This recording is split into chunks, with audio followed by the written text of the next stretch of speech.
ఓం నమ శివాయ. అందరికీ నమస్కారం అండి. ఈరోజు ఈ వీడియో ద్వారా వృషభ రాశి వారి యొక్క జాతక ఫలితాల గురించి తెలుసుకుందాం. వీరి యొక్క జీవితానికి సంబంధించినటువంటి ప్రధానమైనటువంటి అంశాలు ఏమిటి, అదేవిధంగా ఆగస్టు 4వ తేదీ మంగళవారం రోజున మీ జీవితంలో ఒక డెడ్ లైన్ లాగా ఉండబోతుందండి. ఎందుకంటే కనుక మధ్యాహ్నం 2:30 తర్వాత మీ యొక్క జీవితంలో ఊహించినట్టు ఒక మార్పు అనేది రాబోతుందన్నమాట. అయితే ఈ 2:30 దాటాక ఈ యొక్క ఫోన్ కాల్, అంటే ఏదైనా కానీ ఒక ఫోన్ కాల్ ద్వారా ఒక వార్త అనేది వినవచ్చు. ఒక వ్యక్తి మీ యొక్క తలుపు అనేది తట్టవచ్చు. ఆ యొక్క వార్త వినగానే మీ గుండె ఒక్కసారిగా జల్లుమంటుంది. ఇది అంతా కూడా ఒక షాకింగ్ న్యూస్ అని కూడా చెప్పుకోవచ్చు. అయితే ఇది మిమ్మల్ని భయపెట్టేటువంటి వార్త కూడా కావచ్చు, లేదంటే ఏదైనా కానీ ఆనందంతో ఉక్కిరిబిక్కిరి చేసేటువంటి ఒక వార్త అయి కూడా ఉండవచ్చు. మరైతే ఈ వీడియో మీ యొక్క జీవితాన్ని తప్పకుండా మలుపు అనేది తిప్పబోతుంది అనే చెప్పాలి. కాబట్టి మా వీడియోని ఎక్కడ కూడా స్కిప్ చేయకుండా చివరి వరకు చూస్తేనే మీకైతే ప్రతి ఒక్క విషయం కూడా క్లియర్గా అర్థమవుతుందండి. ప్రతి ఒక్కరి జీవితంలో ఎన్నెన్నో సమస్యలు, ఎన్నెన్నో ఇబ్బందులు, ఇటువంటి సమస్యలతో బాధపడుతూ ఎక్కడెక్కడో జ్యోతిష్యం చెప్పించుకొని నిరాశ చెందినటువంటి వ్యక్తులు అయితే చాలామంది ఉండుంటారు కదండి. మరి ఇటువంటి వారి అందరికీ కూడా శ్రీ ఏడుపాయల వనదుర్గ భవాని అమ్మవారి యొక్క దివ్య ఆశీస్సులతో జ్యోతిష్యం చెప్పబడండి గురువుగారు గోపీరాజు స్వామి గారు. మనం ఎక్కడున్న చోటనే ఉన్నట్టండి మనకి గురుగారిని అయితే ఒక చిన్న ఫోన్ కాల్ ద్వారా కాంటాక్ట్ అవ్వచ్చండి. మన గురుగారి యొక్క కాంటాక్ట్ నెంబర్ వచ్చేసి 9881559967. అది మీకు ఏ విధమైనటువంటి సమస్య అయినా కావచ్చు, కుటుంబం, వ్యాపారం, కోర్టు, విదేశీ ప్రయాణం, ఆరోగ్యం, రాజకీయం, సంతానం, ప్రేమ, పెళ్లి మొదలగు ఎటువంటి సమస్యలకైనా మన యొక్క గురుగారిచే మంచి పరిష్కార మార్గం అయితే విత్ ఇన్ డేలోనే మీకైతే లభిస్తుందండి. చాలా నమ్మకదగినటువంటి గురువుగారండి. మన యొక్క గురువుగారిచే లబ్ధి పొందినటువంటి వ్యక్తులు కూడా చాలామంది కూడా ఉన్నారని చెప్పాలి. కాబట్టి నమ్మకంతో ఒక్కసారి ప్రయత్నించి చూడండి. అదేవిధంగా మన యొక్క గురువుగారు వశీకరణ చేయడంలో కూడా ఒక ప్రత్యేకమైన అనుభవం కలిగినటువంటి వ్యక్తులనే చెప్పాలి. కాబట్టి ఒక్కసారి నమ్మకంతో ప్రయత్నించండి, మీకు ఉన్నటువంటి సమస్యల నుండి బయటపడగలుగుతారు. ఇక ముఖ్యంగా వివరాలకు వస్తే కనుక వృషభ రాశి అనేది రాశిలోని 2వ రాశి. కృతికా నక్షత్రం 2, 3, 4 పాదాలు, రోహిణి నక్షత్రం 1, 2, 3, 4 పాదాలు, మృగశిర నక్షత్రం 1, 2 పాదాల్లో జన్మించిన వ్యక్తులు ఈ యొక్క వృషభ రాశి పరిధిలోకి వస్తారు. ఈ యొక్క వృషభ రాశి వారికి అధిపతి శుక్రుడు. ఇక సాధారణంగానే ఏంటంటేనండి, ఈ యొక్క రాశి వారు చాలా అంటే చాలా తెలివితేటలు కలిగినటువంటి వారండి.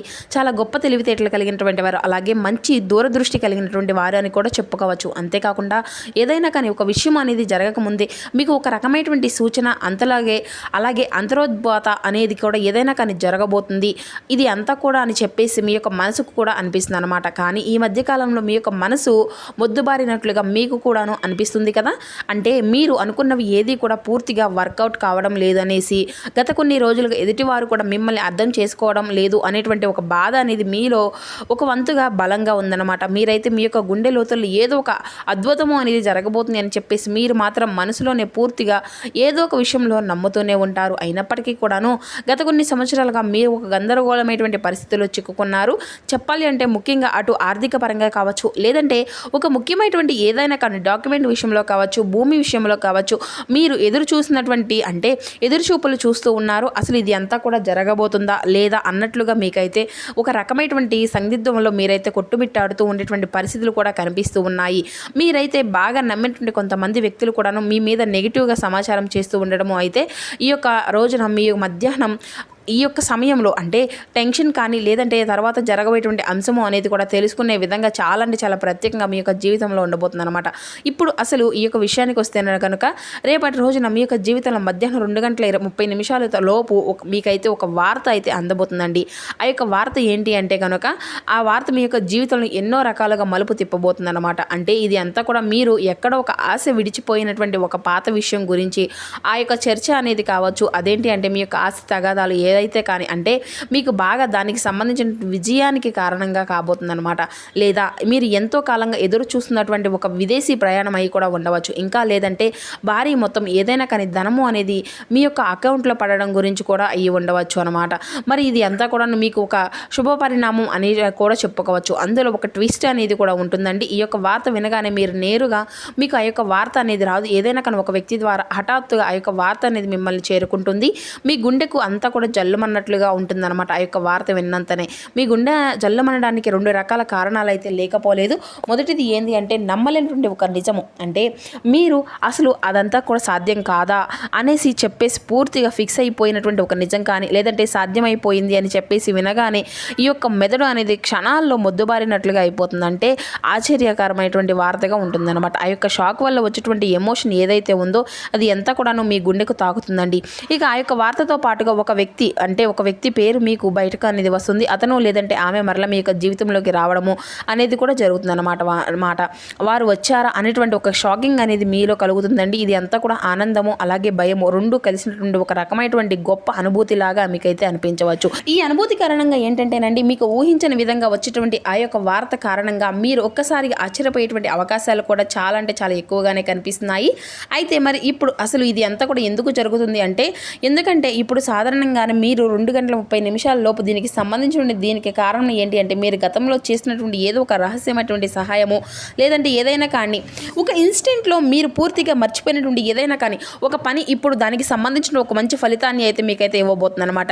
మీ వెనుక ఎవరో తెలియకుండానే ఈ యొక్క పని అనేది పూర్తి చేస్తారు. ఎవరు చేసి ఉంటారు? ఈ యొక్క నిజాన్ని చెప్పాలి అంటే భగవంతుడే అని కూడా చెప్పుకోవచ్చు. అంటే ఈ రోజున కొంతమంది వ్యక్తులు ఈ యొక్క నిజాన్ని బయట పెట్టాలని చెప్పేసి నిర్ణయించుకున్నారు. అయితే అందుచేత వారు ఊహించిన విధంగా మీకు అంటే ఆ యొక్క ధనలాభం అనేది ఇది అంతా కూడా మీద లేదా ఆ యొక్క ఆస్తి అనేది మీదేనా అని చెప్పేసి వారికి సంబంధించిన తాలూకా వివరాలు కూడా పూర్తిగా విస్తరిస్తారండి.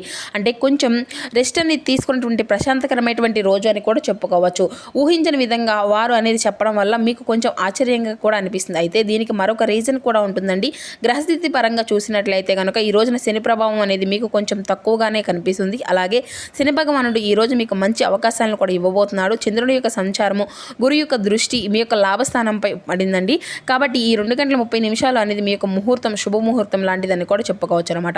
ఈ యొక్క సమయంలో గ్రహాల యొక్క కలయిక వలన ఆకస్మిక పరమైనటువంటి ధనలాభం లేదంటే ముఖ్యమైనటువంటి కీలకమైనటువంటి వార్త వచ్చేటువంటి అవకాశం అని కూడా ఈ యొక్క వార్త వచ్చేటువంటి లాభం మీకు అన్ని రకాలుగా కూడా చాలా ఆశ్చర్యాన్ని కలిగింపచేస్తుంది. అయితే ముఖ్యంగా దీనివల్ల ఏంటంటేనండి, మీ యొక్క జీవితంలో ప్రధానంగా చూసినట్లయితే మీకు ఉన్నటువంటి అంటే ఒక పెద్ద టెన్షన్ అనేది కూడా కొంచెం తగ్గుతాయండి.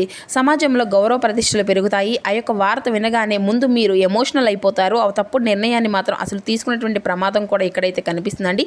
అలాగే ఏదైనా కానీ కొంచెం అంటే మీకు బీపీ సమస్యలు ఉన్నటువంటి వారు కూడాను ఆవేశపడిపోయి తొందరపడి నిర్ణయాలు అనేవి తీసుకోకుండా కొంచెం ప్రశాంతంగా నిర్ణయాలు అనేది తీసుకోవడము, ఏ వార్త వచ్చినా కానీ దాన్ని సమర్థవంతంగా ఎదుర్కొనేటువంటి ప్రయత్నం అయితే చేయాలండి.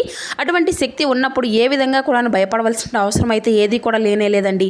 ప్రతి ఒక్క మనిషి విషయంలో కూడాను ఒక శుభవార్త అశుభవార్త సాధారణంగానే ఒక రోజు మనకు చాలా ప్రశాంతంగా అనిపిస్తుంది. ఒక్కొక్క రోజేమో ఈరోజు అసలు మనకి బాగానే లేదు అనేసి అంతా కూడాను ఒత్తిడిగా ఉంది. నిద్ర లేచినప్పటి నుండి ఎవరి ముఖం చూసామో అన్నట్లు ఒక్కొక్క రకమైనటువంటి ఫీలింగ్ అనేది వస్తూ ఉంటుంది చూడండి.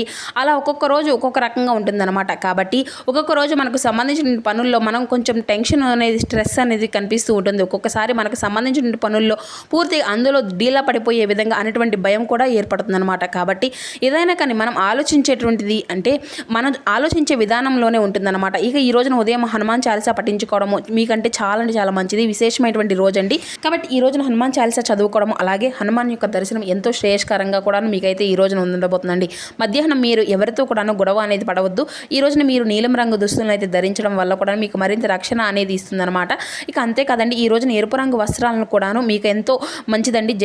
జై శ్రీరామ్, జై హనుమాన్ అన్నటువంటి ఈ యొక్క నామాలను ఈ రోజున ఉదయం నుండి సాయంత్రం లోపు మీకు వీలున్నటువంటి సార్లు ఎక్కువైనా పఠించడం వల్ల కూడాను మీకు మధ్యాహ్నం మీ యొక్క జీవితంలో మీరు మార్చేటువంటి ఒక ఫోన్ కాల్ అనేది కూడా మీకైతే ఖచ్చితంగా వస్తుంది. ఈ యొక్క వార్త మీ యొక్క జీవితంలో ఒక్కసారిగా వెలుగును నింపాలని చెప్పేసి మనస్ఫూర్తిగా మేము కూడా కోరుకుంటున్నాము.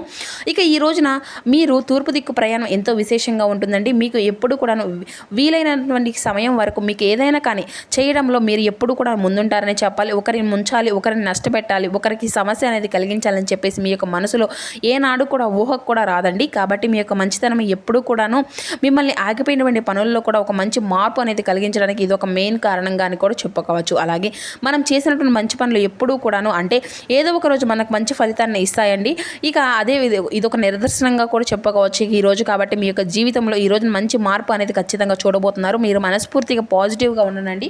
మీ యొక్క మనసులో ఎటువంటి నెగిటివ్ ఆలోచనలు అనేవి చేసుకోకండి. అలాగే ఏదైనా కానీ విషయం గురించి నిర్ణయం అనేది తీసుకునే ముందు 1-2 సార్లు ఆలోచించి జాగ్రత్తగా ఆ యొక్క నిర్ణయం అనేది ఎంచుకోనండి. పెద్దల యొక్క ఆశీర్వచనాలతో పాటుగా మీ యొక్క జీవిత భాగస్వామి యొక్క నిర్ణయాన్ని కూడా గౌరవిస్తూ ఉండండి. ఇక ఈ రోజున తప్పకుండా బయటకు వెళ్లే ముందు సింధూరాన్ని ధరించి బయటకు వెళ్ళండి. ఈ రోజు హనుమంతుల వారికి చక్కగా తమలపాకుల మాలను కానీ లేదంటే వడమాలను కానీ స్వామివారి యొక్క ఆలయంలో మీరైతే సమర్పించండి. మీ వంతుగా ప్రయత్నించండి. ఇక చాలా మంచి అద్భుతమైనటువంటి ఫలితాలను ఇవ్వమనేసి చెప్పేసి భగవంతుని కూడా మనస్ఫూర్తిగా వేరుకొండండి.